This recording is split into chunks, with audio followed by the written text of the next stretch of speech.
राधे राधे, हरे कृष्ण। आप सभी का दिन शुभ हो। आज दिनांक है 13 सितंबर और दिन है शनिवार। आज अश्विन महीने के कृष्ण पक्ष की सप्तमी तिथि है और सप्तमी तिथि आज सुबह 7:24 से शुरू होकर अगले दिन सुबह 5:04 पर समाप्त होगी। आज ब्रह्म मुहूर्त सुबह 4:40 से 5:28 तक रहेगा।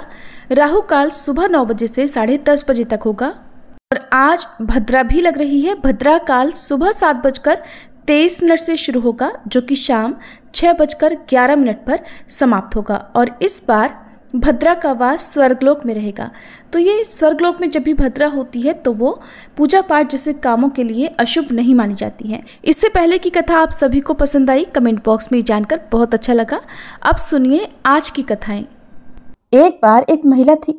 वह अपने परिवार के सदस्यों के लिए रोजाना भोजन पकाती थी और एक रोटी वह हर दिन वहां से गुजरने वाले किसी भी भूखे के लिए पकाया करती और वह रोटी पकाने के बाद उस रोटी को खिड़की के सहारे लटका दिया करती ताकि उस रोटी को कोई भी ले सकता था। एक कुबड़ा व्यक्ति जिसने उस रोटी को खिड़की पर रखे देखा तो उस रोटी को रोज ले जाने लगा। रोटी मिलने के बाद धन्यवाद देने के बजाय वह रास्ते पर चलता हुआ कुछ इस तरह से बड़बड़ाया करता कि जो तुम बुरा करोगे वो तुम्हारे साथ होकर रहेगा और जो तुम अच्छा करोगे तो वो तुम तक लौट कर आएगा। दिन गुजरते गए। महिला का खिड़की पर रोटी रखने का ये सिलसिला चलता रहा और वह कुबड़ा व्यक्ति रोज की तरह रोटियां लेकर वहां से जाता रहा और हर दिन वह इन्हीं शब्दों को बड़बड़ाया करता कि जो तुम बुरा करोगे वो तुम्हारे साथ रहेगा और जो तुम अच्छा करोगे वो तुम तक लौट कर आएगा। वह महिला उस कुबड़े व्यक्ति की इस हरकत से तंग आ गई थी। मन ही मन खुद से कहने लगी, एक तो ये कुबड़ा व्यक्ति हर रोज फ्री की रोटी लेकर जाता है, कभी एक शब्द इसने धन्यवाद का तो बोला नहीं, उल्टा जाने क्या क्या बड़बड़ाता रहता है, पता नहीं क्या मतलब है इसका। एक दिन क्रोध में आकर उस महिला ने एक निर्णय लिया और वह बोली कि अब तो मैं इस कुबड़े व्यक्ति से निजात पाकर रहूंगी, मैं इसका यहाँ आना ही बंद करा दूंगी। ऐसा कुटिल विचार उसके मन में आ गया। फिर उसने क्या किया कि उसने उस रोटी में जहर मिला दिया जो वो रोज उस कुबड़े व्यक्ति के लिए बनाकर रखती थी। आज जब जैसे ही उसने वह रोटी खिड़की पर रखने की कोशिश की कि अचानक उसके हाथ कांपने लगे और रुक गए। फिर वो बोली, हे भगवान, मैं आज क्या अनर्थ करने जा रही थी, और उसने तुरंत उस रोटी को चूल्हे की आंच में जला दिया। अब उसने एक ताजी रोटी बनाई और खिड़की के सहारे रख दी। हर रोज की तरह आज भी वह कुबड़ा व्यक्ति आया और रोटी लेने के बाद जो तुम बुरा करोगे वो तुम्हारे साथ रहेगा और जो तुम अच्छा करोगे वो तुम तक लौट कर जरूर आएगा, ऐसा कहकर वहां से चला गया। इस बात से बिल्कुल बेखबर कि उस महिला के दिमाग में क्या चल रहा है, वह व्यक्ति वहां से अनजान सा चला जा रहा था। हर रोज जब वह महिला खिड़की पर रोटी रखा करती तो वह अपने इकलौते पुत्र की रक्षा के लिए सकुशल घर वापसी के लिए प्रार्थना किया करती थी, जो कि अपना सुंदर भविष्य बनाने के लिए कहीं बाहर गया हुआ था। कई महीनों से उस महिला के इकलौते पुत्र की कोई खबर ही नहीं मिली थी। ठीक उसी शाम को उस महिला के दरवाजे पर एक दस्तक हुई। खटखट। उसने दरवाजा खोला तो वह हैरान रह गई। उसने देखा कि दरवाजे पर उसका इकलौता पुत्र सामने खड़ा है, लेकिन उसके पुत्र की हालत तो बहुत खराब हो रही थी। वह पतला और कमजोर हो गया था, उसके कपड़े फटे हुए थे, भूखा भी था और ऐसा लगता था कि भूख से ही वह कमजोर हुआ है। जैसे ही उसने अपनी माँ को देखा तो उसने कहा, माँ, ये चमत्कार है कि आज मैं यहाँ तुम्हारे सामने खड़ा हुआ हूँ। आज जब मैं घर से 1 मील दूर था, मैं इतना भूखा था कि मारे भूख के मुझे चक्कर आ गए और मैं गिर गया। मुझे तो लगा मेरे प्राण ही निकल जाएंगे। उसी समय एक कुबड़ा व्यक्ति वहां से गुजर रहा था। उसने मुझे देखा और उसने झट मुझे अपनी गोद में उठा लिया। भूख के मारे मेरे प्राण निकले जा रहे थे। मैंने उस व्यक्ति से खाने को कुछ मांगा तो निसंकोच उसने अपनी जेब से एक रोटी निकालकर मुझे ये कहकर दे दिया कि मैं हर रोज यही खाता हूँ, लेकिन आज ऐसा लगता है कि मुझसे ज्यादा जरूरत इसकी तुम्हें है, सो ये लो और अपनी भूख मिटाओ। माँ, ये उसी रोटी का चमत्कार है कि आज मैं आपके सामने खड़ा हूँ। जैसे ही माँ ने अपने पुत्र की बात सुनी, माँ का चेहरा पीला पड़ गया और अपने आप को संभालने के लिए उसने दरवाजे का सहारा लिया। अब उसके दिमाग में वो बात घूमने लगी कि कैसे उसने एक सुबह रोटी में जहर मिला दिया था। अगर उसने वह रोटी आग में जलाकर नष्ट नहीं की होती तो आज उसका बेटा उस जहरीली रोटी को खा लेता और अंजाम क्या होता? उसके खुद के बेटे की मृत्यु। इसके बाद उसे उन शब्दों का मतलब बिल्कुल स्पष्ट हो चुका था जो वह कुबड़ा व्यक्ति हमेशा उसके सामने बड़बड़ा कर जाया करता कि जो तुम बुरा करोगे वो तुम्हारे साथ रहेगा और जो तुम अच्छा करोगे वो तुम तक लौट कर आएगा। इसलिए हमेशा अच्छा करो और अच्छा करने से अपने आप को कभी मत रोको। जनकपुर के पास एक छोटे से गांव में एक विधवा ब्राह्मणी रहा करती थी। उनका एक ही बेटा था जिसका नाम था प्रयागदास। वे दोनों बहुत गरीब थे, इसलिए भिक्षा मांग कर ही गुजारा किया करते थे। जो कुछ भिक्षा में मिल जाता उसी से माँ बेटे अपनी गुजर करते थे। उसी भिक्षा को प्रसाद समझकर माँ पवा देती थी। सावन के महीने में रक्षाबंधन का दिन आया। सभी बहनें अपने भाइयों की कलाई पर रक्षा सूत्र बांधने लगी, लेकिन प्रयागदास की गरीबी के कारण उसकी कलाई पर किसी ने भी राखी नहीं बांधी। प्रयागदास ने अपनी माँ से कहा कि माँ, मुझे किसी ने राखी नहीं बांधी। माँ बोली, तुम्हारी कोई बहन नहीं है ना? प्रयागदास बोले, जो सबकी बहन है फिर वो मेरी बहन क्यों नहीं है माँ? मुझे भी तो राखी बांध सकती है ना। लेकिन गरीबी के कारण किसी ने भी प्रयागदास की कलाई पर राखी बांधी ही नहीं। अब तो प्रयागदास जिद करने लगे, माँ से कहने लगे, माँ मेरी भी तो बहन होनी चाहिए। माँ ने खूब समझाया लेकिन वो नहीं माने। आखिरकार माँ ने कहा, बेटा तुम्हारी एक बहन है जो इस समय ससुराल में है और ससुराल तो अयोध्या में है। माँ ने अपने बेटे को टालने के लिए ऐसा कह दिया था। अब जैसे ही बालक को ये बात पता चली कि मेरी बहन है और जो अयोध्या में रहती हैं, तब तो बालक प्रयागदास अयोध्या जाने के लिए ही जिद करने लगा। माँ बोली, बेटा अभी नहीं, मैं साथ लेकर चलूँगी। अब तो हर समय बालक प्रयागदास के मन में ये धुन लगी रहती कि मैं जाकर अपनी बहन से मिलूं, मैं अपनी बहन की ससुराल में जाऊं। माँ के पास 2 ही साड़ी थी, जो एक वो पहनती थी और एक साफ धुली हुई रखी थी। बालक ने साफ साड़ी, जो कई जगह से फटी हुई थी, उसे एक झोले में रखा और उसको लेकर पैदल ही चल पड़ा। सोचने लगा कि बहन के पास पहली बार जाऊंगा तो खाली हाथ क्यों जाऊं। अब तो वह बालक नंगे पांव ही जनकपुर से अयोध्या की ओर चल पड़ा।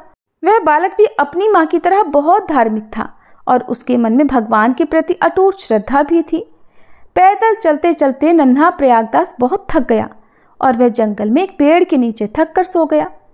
भगवान जिसे अयोध्या अपने धाम में बुलाना चाहे तो भला उसे कौन रोक सकता है।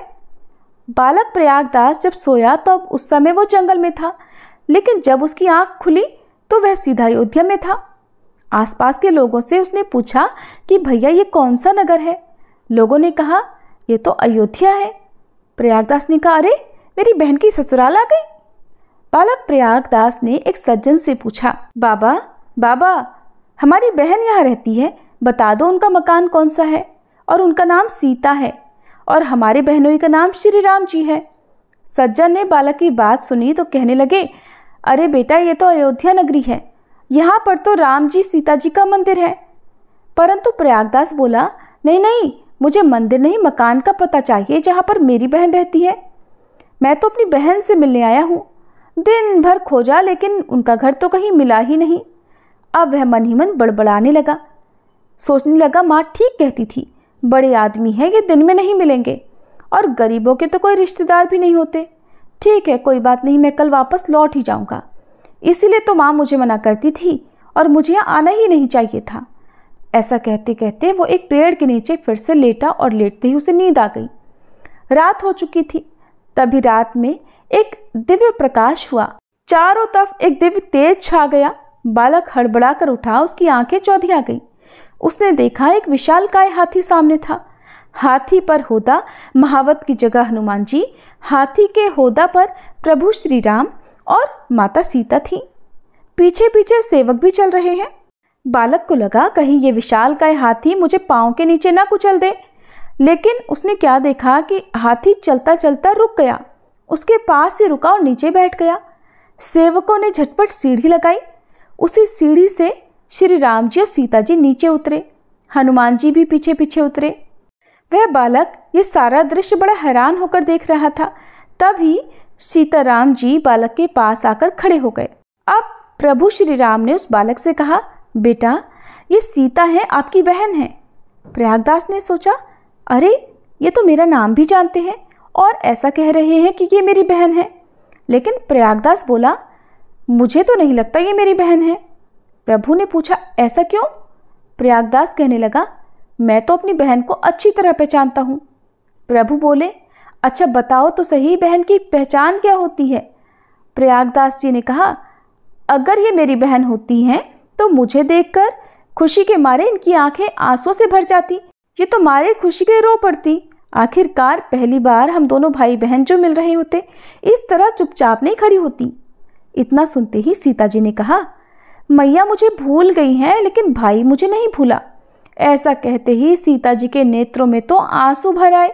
भगवान भी ना अपने भक्तों के लिए कुछ भी कर सकते हैं, कैसे भी लीला रचाने के लिए तैयार हो जाते हैं। प्रयागदास जी ने देखा तो सोचने लगी, ये तो सचमुच मेरी बहन है, तभी तो रो रही है, इनकी आंखों में इतने सारे आंसू। वो मान गए कि यही उनकी बहन है। तभी सीता जी ने झट से उनकी कलाई पकड़ ली और कहने लगी, भैया आज रक्षाबंधन का दिन है ना, मैं तो तुम्हारे राखी बांधूंगी। तब तक माता सीता ने एक रक्षा सूत्र प्रयागदास जी की कलाई पर बांध दिया। प्रयागदास जी सिर झुकाकर खड़े हैं, उनकी आंखों से झरझर आंसू बहते जा रहे हैं। प्रयागदास जी अपनी बहन को साड़ी देने के बारे में सोच रहे थे, लेकिन अपनी बहन का इतना वैभव देखकर सकुचा गए कि ऐसी फटी पुरानी साड़ी वो अपनी बहन को भला कैसे दे दें। तब तक माता सीता जो उनके मन के भाव को जान चुकी थी, कहने लगी, भैया मुझे पता है मेरी माँ के पास तो 2 ही साड़ियाँ हैं, जिनमें से एक आप ले आए हैं। ये साड़ी आप वापस ले जाओ और माँ से कहना, माँ आपके आशीर्वाद से मैं यहाँ खूब आनंद में हूँ। थोड़ी ही देर में माता सीता सहित भगवान अपने सेवकों सहित अंतर्ध्यान हो गए। अब तो प्रयागदास जी रोते रहे, रात भर नहीं सोए। रोते रोते ही सारी रात बीत गई। सवेरे वशिष्ठ कुंड के ऊपर एक महात्मा जी रहा करते थे, वो प्रयागदास के पास आए। जैसे ही उन्होंने प्रयागदास को देखा, वो समझ गए कि इन्हें तो प्रभु श्री राम और माता सीता की कृपा प्राप्त हो गई है। वह प्रयागदास जी को अपने आश्रम पर ले गए। दोपहर के भोजन में 2 देवियां स्वर्ण के थाल में भोजन लेकर आई और कहा, हमारे यहाँ सत्यनारायण भगवान की कथा थी, यह उसी का प्रसाद है। बहुत देर हो गई, वह थाल लेने कोई नहीं आया। तब महात्मा जी समझ गए कि किशोरी जी ने भाई की पहुनाई की है और उन्होंने ही ये थाल भिजवाई है। महात्मा जी बोले, प्रयागदास ये स्वर्ण थाल तुम्हारे लिए है, तुम इन्हें अपने साथ अपने घर लेकर जाओ। प्रयागदास जी बोले, ना ना, अपनी बहन का धन मैं लेकर नहीं जाऊंगा, ये थाल तो आप ही रख लीजिए। महात्मा जी बोले, नहीं, मैं इसका अधिकारी नहीं हूँ। अब तो दोनों ने सलाह करके वह स्वर्ण थाल वशिष्ठ कुंड में डाल दिए। ना तो संत महाराज उस थाल को लेने के लिए तैयार, ना ही भाई अपनी बहन के दिए हुए उपहार को लेने के लिए तैयार। बालक प्रयागदास दूसरे दिन खाली हाथ जनकपुरी वापस लौट आए। वहां पर उनके जाने के कारण जो बिना बताए अपनी माँ को, अपनी बहन को ढूंढने निकल पड़े थे, उनकी माँ उन्हें ढूंढ ढूंढ कर रो रो कर बड़े बुरे हाल में थी। माँ का रो रो कर बुरा हाल हुआ पड़ा था। जब वे पहुँचे तो उन्हें देखते ही माँ बड़ी खुश हो गई। सारी बात सुनकर माँ बोली, किशोरी जी आज तो आपने मेरी वाणी की लाज रख ली। बालक प्रयागदास 15 वर्ष के हो चुके थे। यहाँ उनकी माँ का अब स्वर्गवास हो गया और वे अकेले रह गए। प्रयागदास इसके बाद अयोध्या चले गए। वहाँ पर एक महात्मा जी से मिले, उनके शिष्य बने और अब प्रयागदास जी महात्मा प्रयागदास हो गए। क्योंकि माता सीता उनकी बहन थी, इस कारण माता सीता से संबंध होने के कारण अब सब उन्हें मामा प्रयागदास कहने लगे। बोले संत प्रयागदास जी की जय, प्रभु श्री राम की जय, माता सीता की जय। श्रोताओ, हमारी भारत भूमि सदैव संतों की भूमि रही है। ऐसे ही एक संत थे ज्ञानेश्वर संत जी, जिनके शिष्य थे श्री त्रिलोचन जी महाराज। त्रिलोचन जी महाराज वैश्य थे और वैश्यों में भी वे महाजन थे। त्रिलोचन जी महाराज बहुत साधु सेवी थे, साधु संतों की सेवा किया करते थे। उनकी कोई संतान नहीं थी, लेकिन भगवान की कृपा से धन की भी कोई कमी नहीं थी। महाजनी का काम भी खूब अच्छा चल रहा था। व्यवसाय के बाद उनका जो भी समय था वो केवल साधु संतों की सेवा में ही बीता करता। सेवा के प्रभाव से उनके मन में भी किसी प्रकार का कोई अभाव या दुख नहीं था और वो हमेशा प्रसन्न मुद्रा में ही रहा करते। उन्हें तो कभी इस बात तक का अभाव नहीं हुआ कि उनकी कोई संतान ही नहीं है। बल्कि वो तो कहते थे कि प्रभु की इच्छा है, नहीं हुआ तो नहीं हुआ। लेकिन अब एक बात की चिंता उनके मन में रहने लगी कि अब हम बूढ़े हो रहे हैं और हमारी बात हमारे ठाकुर जी की सेवा कैसे होगी।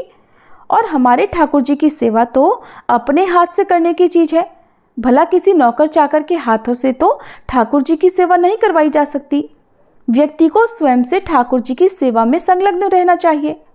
अभी तक त्रिलोचन महाराज जी अपनी पत्नी के साथ ठाकुर जी की खूब सेवा किया करते थे, लेकिन अब वे बूढ़े हो रहे थे। अब उनके शरीर में पहले जैसी ताकत नहीं रही थी। अब वो सोचने लगे, हे ठाकुर जी, अब कोई सेवक मिल जाता, जैसे साधु संतों की सेवा होती रहती और हमारा काम भी चलता रहता। त्रिलोचन जी महाराज सदैव इस बात का चिंतन करने लगे कि अब कैसे साधु संतों की सेवा होगी। पंढरीनाथ भगवान पंढरपुर के ठाकुर जी त्रिलोचन जी महाराज की ये दशा सहन नहीं कर पा रहे थे। इस कारण अब ठाकुर जी ने खुद से उनका सेवक, उनका नौकर बनने की सोची और आ गए ठाकुर जी नौकर बनकर। अब ठाकुर जी एक बिल्कुल साधारण से सेवक का रूप बनाकर त्रिलोचन जी महाराज के पास पहुंचे। ठाकुर जी ने एक विचित्र रूप धारण किया हुआ था, जिसमें फटी सी कामरी, फटे पुराने कपड़े और उनकी उम्र कितनी थी, केवल 15-16 साल की। बाल घुंघराले थे, लेकिन स्वरूप बड़ा सुंदर था। देखने में तो ऐसा लग रहा था मानो महीनों से नहीं नहाया हो। शरीर पर धूल मिट्टी की परत चढ़ी हुई थी, बाल भी उलझकर जटाओं जैसे हो गए थे।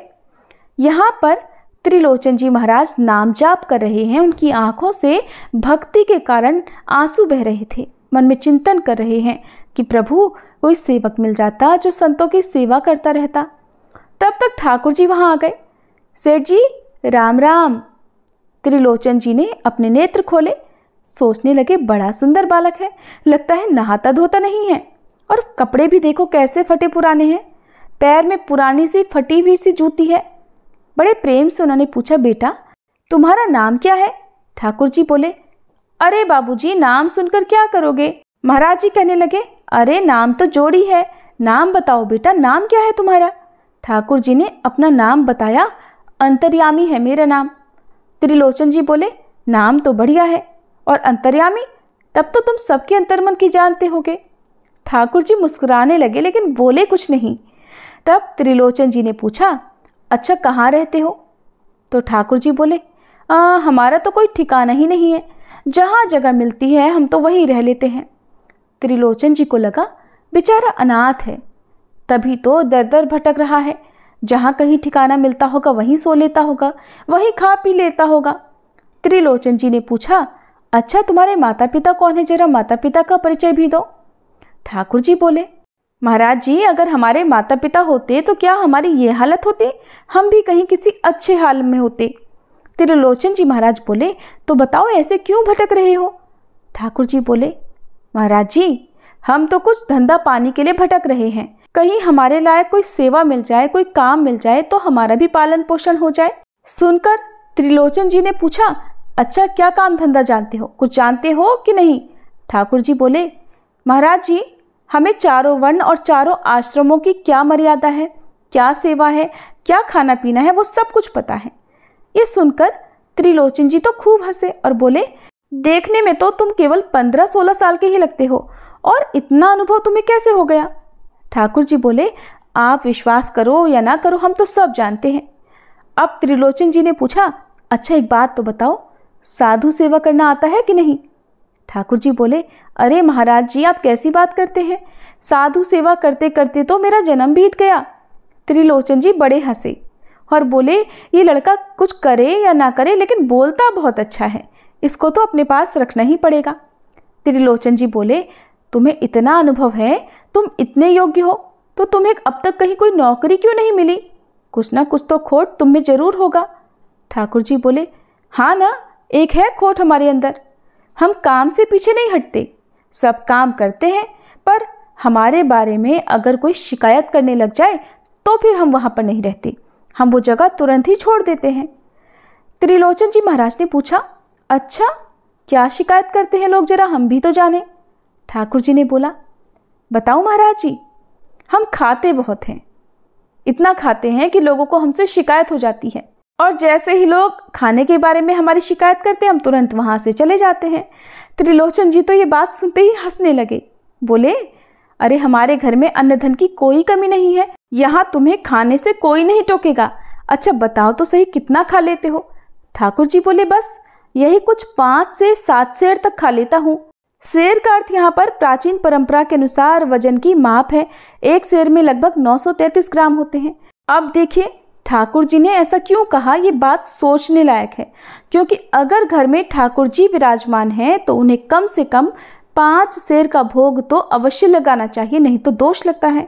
उस बालक की बात सुनकर त्रिलोचन जी ने कहा, अच्छा ठीक है, आप 10 सेर खाओ या 12 सेर खाओ, हमारी तरफ से आपके खाने में कभी कोई कमी नहीं होगी। हाँ, एक बात ध्यान रखना, साधु सेवा में कोई कमी नहीं आनी चाहिए। अब तो ठाकुर जी सोचने लगे, भक्त तो ये बड़ा उदार है। ठाकुर जी ने भी अपना प्रश्न और कड़ा कर लिया। फिर से बोले, ठीक है, हम साधु संतों की सेवा करेंगे, आपके ठाकुर जी की भी सेवा करेंगे और आपकी भी सेवा करेंगे, लेकिन हमारी एक शर्त है, हमको रोटी बनाकर आपकी माताजी ही खिलाएंगी।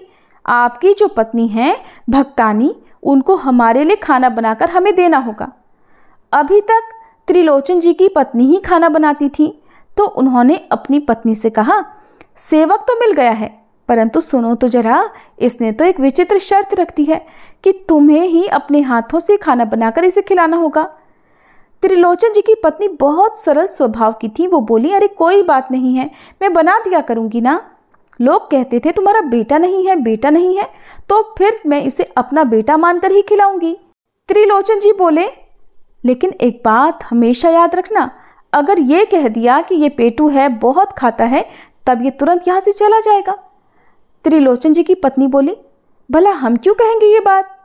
अब तो त्रिलोचन जी महाराज के यहाँ पर ठाकुर जी ने 13 महीने सेवा की, उनका नौकर बनकर, उनका सेवक बनकर, सब तरह की सेवा, चौका बर्तन से लेकर झाड़ू लगाने तक, खाना बनाने तक, सब सेवा ठाकुर जी ने त्रिलोचन जी के यहाँ पर करी। इतना ही नहीं, ठाकुर जी कभी कभी त्रिलोचन महाराज की भी मालिश कर दिया करते, कपड़े धो दिया करते और उन्हें चकाचक रखा करते। अब देखिए जरा, अपने भक्त पर ठाकुर जी की कैसी कृपा हो रही है। अपने भक्त पर ठाकुर जी इस तरह रीझ गए हैं कि उनके घर नौकर बनने को तैयार हो गए हैं, सारे काम कर रहे हैं। अब ठाकुर जी जो त्रिलोचन जी महाराज के घर पर पधारे तो उनके घर पर तो रिद्धि सिद्धि बहुत बढ़ गई, साधु संत भी बहुत ज़्यादा संख्या में आने लगे, उत्सव महोत्सव बहुत होने लगे। जो साधु जिस प्रकार की वस्तु पाना चाहता, भगवान वही वस्तु बना देते और सब संतों की निरंतर सेवा किया करते। समाज में अब तो चारों ओर त्रिलोचन जी महाराज की जय जयकार होने लगी कि त्रिलोचन जी महाराज के यहाँ तो साधु संतों की खूब सेवा हो रही है। ऐसा करते करते लगभग 13 महीने का समय बीत गया। एक दिन त्रिलोचन जी की पत्नी एक घर में गई। वहाँ पर सभी माताएं मिलकर चर्चा करने लगी। एक माता जी ने त्रिलोचन जी की पत्नी से बोला, अरे तुम्हारे यहाँ क्या अंतर्यामी आया है या स्वयं भगवान ही आ गए हैं? अरे ऐसी रिद्धि सिद्धि आ गई है कि सब और नगर में सेठ जी की ही जय जयकार हो रही है।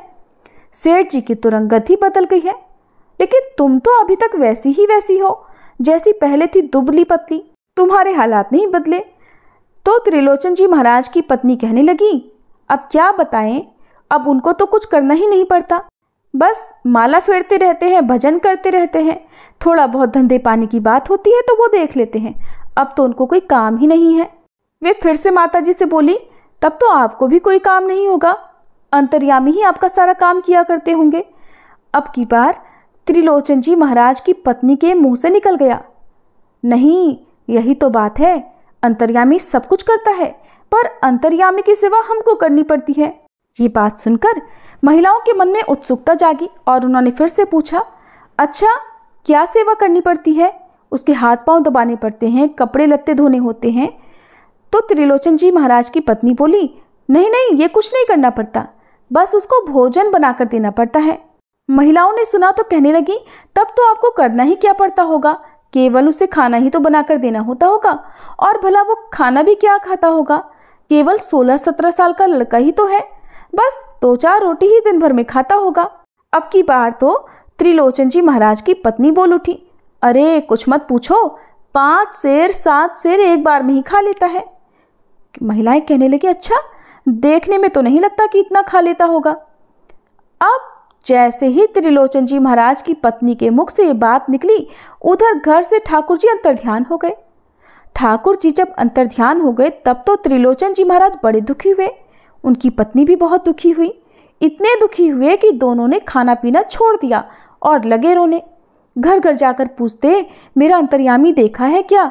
लेकिन किसी को तो कुछ पता ही नहीं था।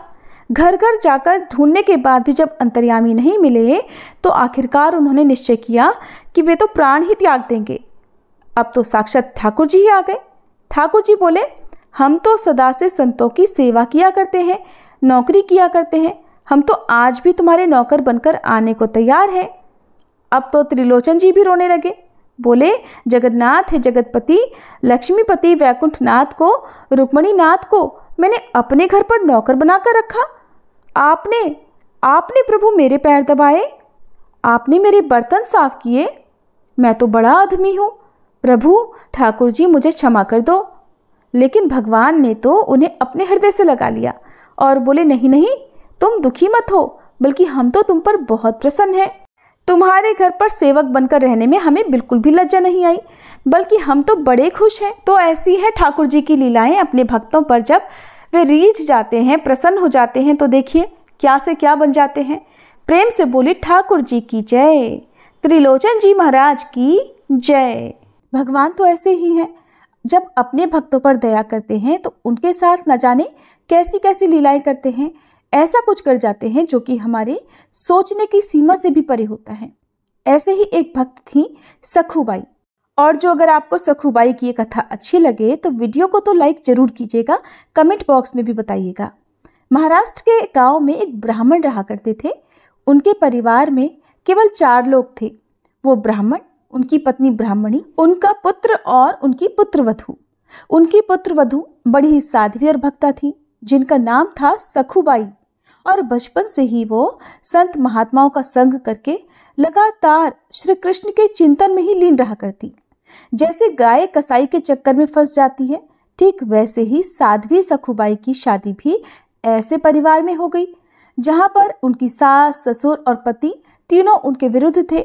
सखुबाई तो ठाकुर जी की खूब पूजा सेवा किया करती थी और नियम पालन करती थी, उनकी बहुत सेवा करती थी।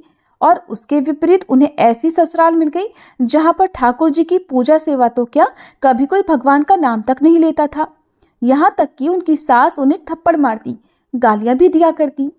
उनके परिवार में सब उनके भजन के विरुद्ध थे, लेकिन सखुबाई ने उनमें से कभी किसी से कुछ नहीं कहा। उनके पति भी उनके अनुकूल नहीं थे। कुल मिलाकर सखुबाई को उनके ससुराल में बहुत कष्ट दिया जाता था, लेकिन वो एक पल के लिए भी भगवान को भूलती नहीं थी। ससुराल में सब कुछ विपरीत मिलने के बाद भी उन्होंने कभी उन तीनों से द्वेष नहीं किया। उनका जीवन क्लेशमय था, पर उन्होंने कभी किसी से कठोर वचन नहीं बोले। जो मान अपमान, लाभ हानि, जय पराजय, दुख सुख को समान भाव से सहते हुए भगवान का स्मरण करता है तो भगवान तो उसके अधीन हो ही जाते हैं। अब ससुराल में सखुबाई जी को बहुत पीटा जाता था, गालियां दी जाती थी और हमेशा झगड़ा किया जाता था। लेकिन सखुबाई के हृदय में तो विट्ठल जी ऐसे बसे हुए थे कि उनको तो विट्ठल जी के अलावा कुछ सूझता ही नहीं था। फिर चाहे उन्हें कोई कुछ भी कहता रहे, कोई उन्हें मारे पीटे, उन पर कोई असर नहीं होता था। सखुबाई को ससुराल में फटे पुराने कपड़े पहनने को मिलते, रूखा सूखा खाने को मिलता और थोड़ी थोड़ी देर में न जाने कितनी बार पिटाई भी होती, डांट भी पड़ा करती। लेकिन वो तो हर समय अपने ठाकुर जी के चिंतन में लीन रहती। सखुबाई की दशा पर गांव के बाकी जो भी महिला पुरुष थे उन्हें बड़ा तरस आता था, लेकिन किसी की हिम्मत नहीं होती थी कि कोई उनके परिवार को समझा सके, क्योंकि अगर गांव में कोई कोशिश करता भी तो सखुबाई की ससुराल वाले उन्हें ही मार पीट कर, डांट डपट कर भगा दिया करते।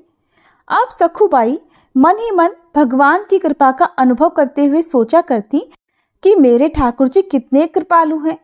अगर मेरे पति, सास या ससुर मुझसे प्रेम करते और हमेशा अच्छा व्यवहार करते तो मेरे ठाकुर जी के प्रेम में तो बाधा पड़ जाती, फिर तो मैं उनकी सेवा इस तरह से नहीं कर पाती।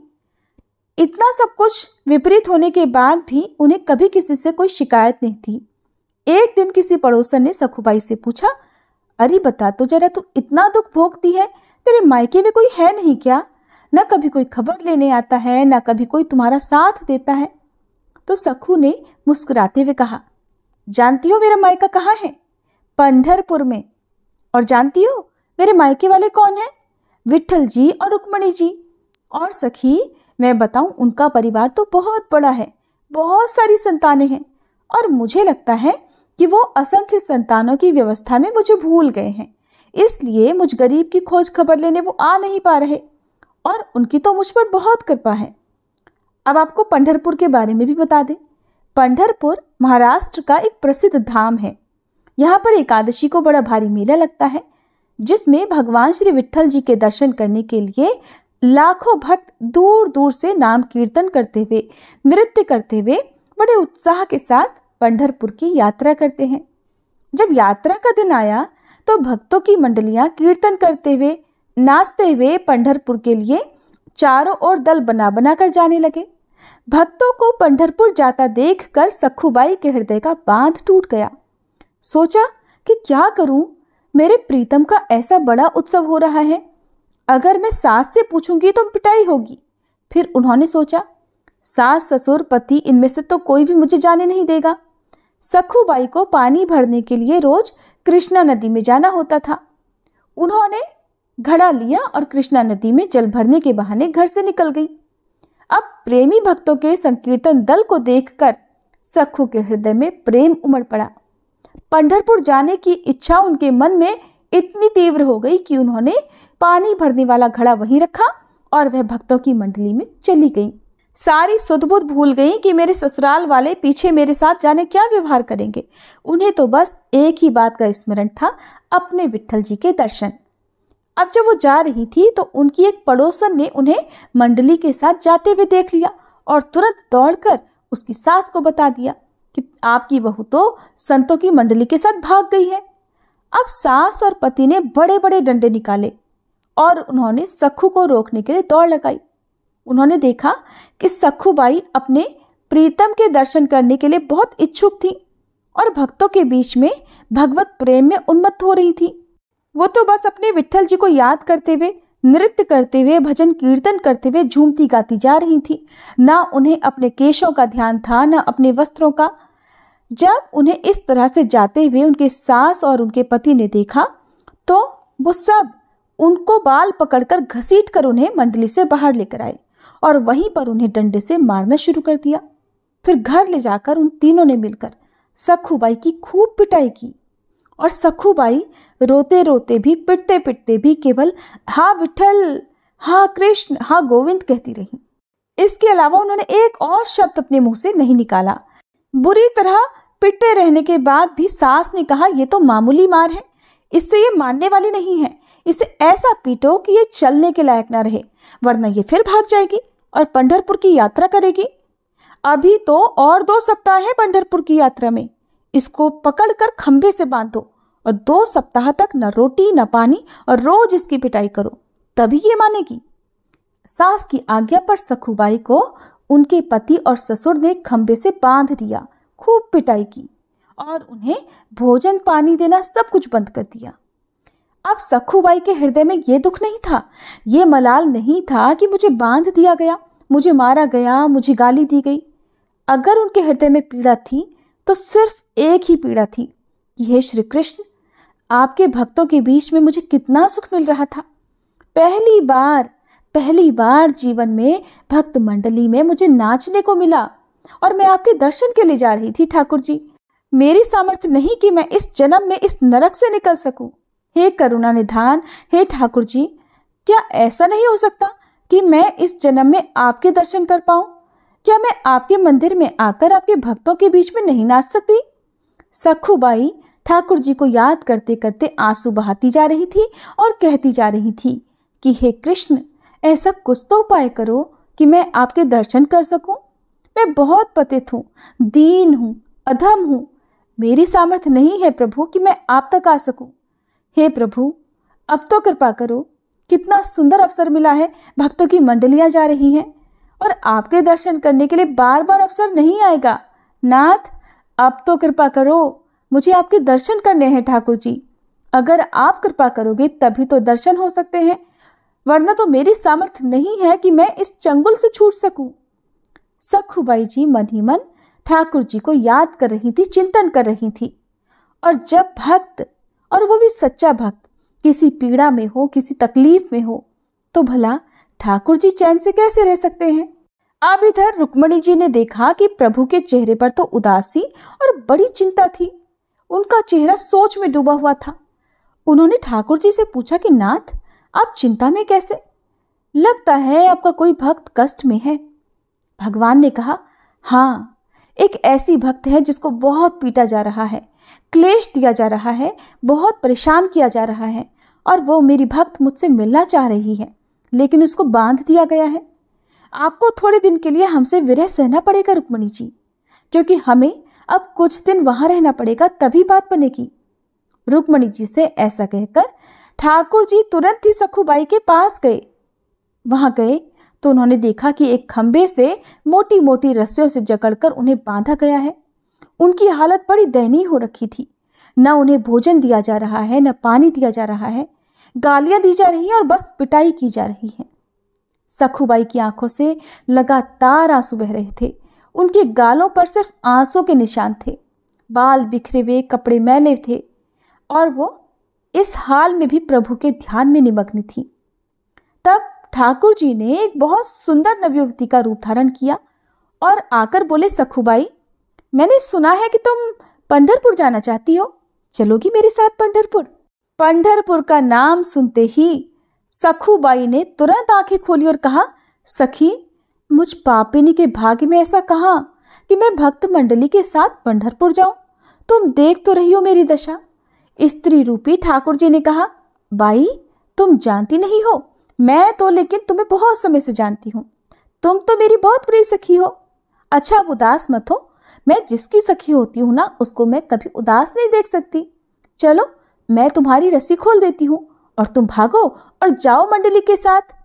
तब सखुबाई कहने लगी, ना, मेरी सास फिर पकड़ लेगी और खूब मारेगी अब की बार। ठाकुर जी बोले, बिल्कुल नहीं, इसकी तो तुम चिंता ही मत करो। ठाकुर जी ने ऐसा कहकर सखुबाई की रस्सियां खोली और स्वयं सखुबाई का रूप धारण करके रस्सी में खुद ही बंध गए। अब जिनका नाम स्मरण करने से मोह माया के बंधन टूट जाते हैं, जिनको पाना बड़े बड़े योगियों के लिए भी दुर्लभ है, वही भगवान, वही ठाकुर जी अपनी भक्त सखुबाई के लिए एक साधारण स्त्री की तरह बंध गए। अब वास्तविक सखुबाई जी तो पंढरपुर की यात्रा पर हैं, जा रही है भक्त मंडली के साथ नृत्य कीर्तन करते हुए, और इधर ठाकुर जी सखुबाई का वेश धारण करे हुए चुपचाप रस्सी से बंधे बंधे पिटाई खा रहे हैं, गालियां खा रहे हैं। ठाकुर जी चुपचाप बंधे हुए हैं। कई दिन बीत चुके हैं, न उन्हें भोजन मिला न पानी मिला, और बल्कि रोज पिटाई अलग हुई। 14 दिन बीत गए, प्रभु ऐसे ही एक ही खंबे से बंधे रहे, रोज डंडे गालियां खा रहे हैं। अब एक दिन उनके पति को, यानी सखुबाई के पति को, उन पर दया आ गई। उन्हें तो नहीं पता कि असली सखुबाई तो पंढरपुर पहुंच चुकी हैं। अब जब उनके पति को उन पर दया आई तो उन्होंने सखुबाई के रूप में जो ठाकुर जी बंधे थे उनको खोल दिया। अब पति की आज्ञा के अनुसार सखुबाई रूपी श्री भगवान ने स्नान किया, सुंदर रसोई बनाई और सबको खिलाया। इतना सब कुछ सहने के बाद भी पहले उन्होंने सबको भोजन कराया। अब देखिए भगवान के हाथों बनाए गए भोजन का चमत्कार। अब भोजन पाने के बाद उन तीनों का हृदय परिवर्तन हो गया। उन तीनों के हृदय में बड़ा प्यार उमड़ पड़ा। सखुबाई रूपी भगवान ने अपनी सेवा और सुंदर व्यवहार से पति, सास और ससुर तीनों के स्वभाव को ही बदल दिया। अब तीनों सखुबाई स्वरूप श्री भगवान से बड़ा प्रेम करने लगे, बड़ा सम्मान करने लगे। उधर सखुबाई पंढरपुर पहुंचकर नाम संकीर्तन करते हुए नाच रही हैं। प्रभु के प्रेम में मगन वो इस बात को भूल ही गई कि मेरी जगह तो मेरे घर पर कोई और सखी बंधी हुई है। आनंद में विभोर हुई सखुबाई ने चंद्रभागा नदी में स्नान करके मंदिर के अंदर प्रवेश किया। अब वह मंदिर में जाकर श्रीहरि के दर्शन करके आनंद के सागर में डूब गई। सखुबाई जी का प्रभु में ऐसा मन लगा कि उन्होंने प्रभु के सामने प्रतिज्ञा ही कर ली कि ठाकुर जी, जब तक शरीर में प्राण रहेंगे मैं पंढरपुर की सीमा के बाहर ही नहीं जाऊंगी। मैं यहीं रहूंगी, आपके श्री चरणों में रहूंगी। अब भला उन्हें क्या पता था कि उनके बदले पंढरीनाथ जी वहां बंधे हुए हैं। सखुबाई को तो बस एक ही धुन थी, भगवान का सानिध्य पाना, भगवान के चरणों में लीन हो जाना। अब सखुबाई वहीं पर कीर्तन करती हुई भगवान के ठाकुर जी के ध्यान में संलग्न हो गई। सखुबाई के सामने अब वो स्वरूप प्रकट हुआ कि सखुबाई विह्वल हो गई और भगवान के सौंदर्य के दर्शन में इतना मुग्ध हो गई कि उनके प्राण छूट गए। अब एक ब्राह्मण उस मंडली में आया था। जब उसने सखुबाई के शव को देखा तो उसने अपने साथियों को बुलाया और सब ने मिलकर सखुबाई के शरीर का अंत्येष्टि संस्कार किया। इधर रुक्मणी जी ने सोचा कि ठाकुर जी तो कहकर गए थे कि मैं कुछ ही दिनों बाद वापस आ जाऊंगा, इतने दिन बीत चुके हैं, आज तक वापस नहीं आए। फिर ध्यान देकर देखा कि जिसके लिए गए थे उसने तो शरीर ही छोड़ दिया और अब तो उसके शरीर का अंतिम संस्कार भी हो गया। अब तो मेरे प्रभु को वहीं बहू बनकर रहना पड़ेगा। ये सोचकर रुक्मणी जी चिंता में डूब गई। अब रुक्मणी जी शमशान घाट पहुंची और वहां उन्होंने सखुबाई की राख, हड्डी वगैरह को एकत्रित किया और प्रेम दृष्टि से देखा तो सखुबाई जीवित हो गई। सखुबाई को ऐसा लगा मानो वो गहरी नींद से जागी हो।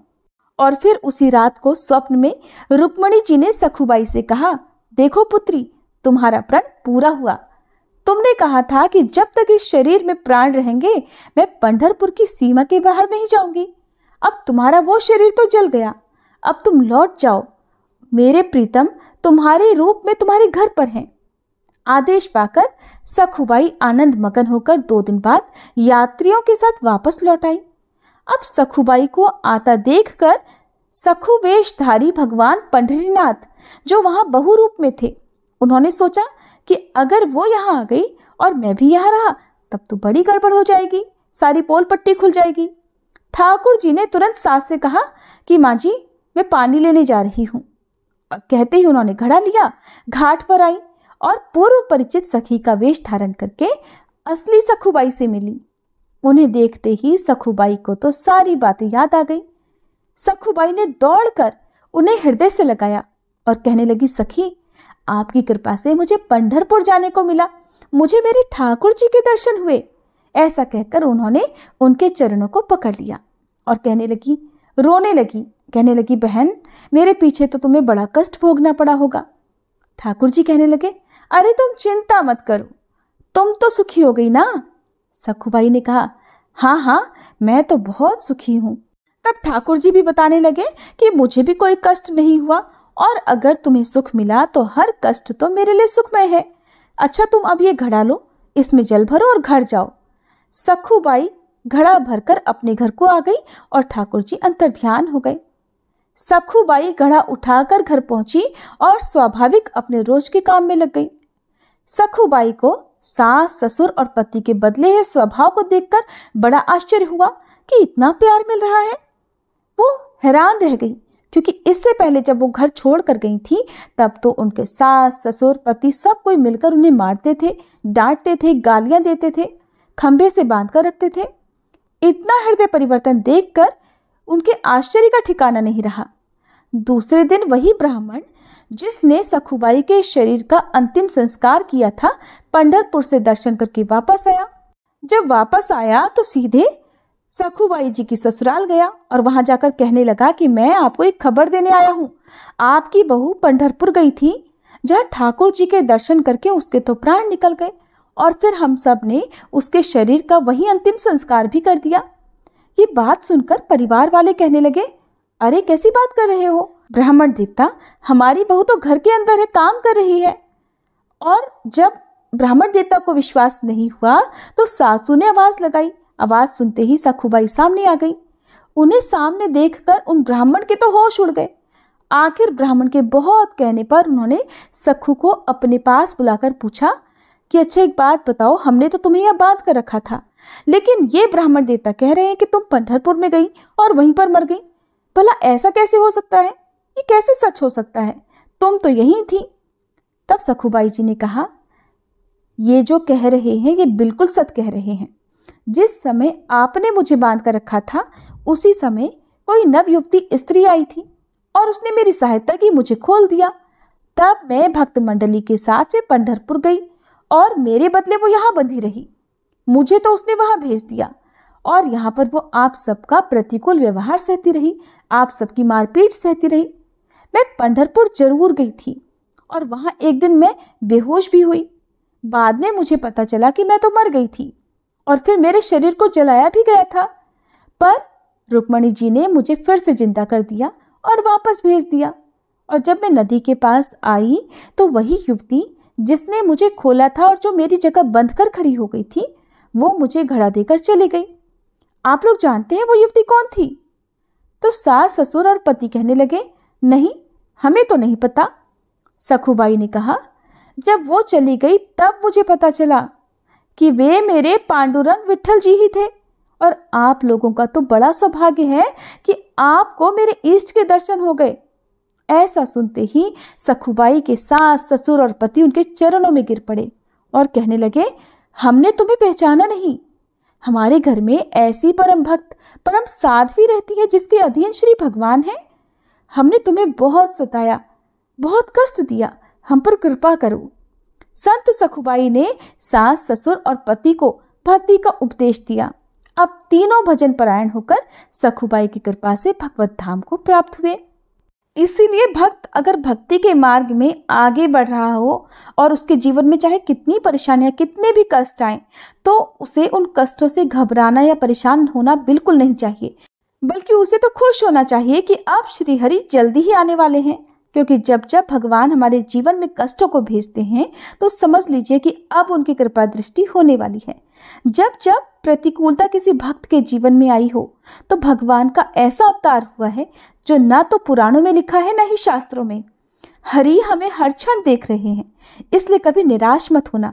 चाहे जीवन में कितने दुख, कितने भी क्लेश आए, आपको दुख क्लेश देने वाले व्यक्ति को कभी क्लेश देने का विचार भी मत करना, बल्कि आनंदित होकर उस दुख को सहना। तो ठाकुर जी की कृपा आप पर जरूर होगी और ठाकुर जी आएंगे, आपको अपने हृदय से लगा लेंगे और फिर इससे हम सबका जन्म मरण का बंधन दूर हो जाएगा। प्रेम से बोलिए विट्ठलनाथ की जय, सखुबाई जी की जय।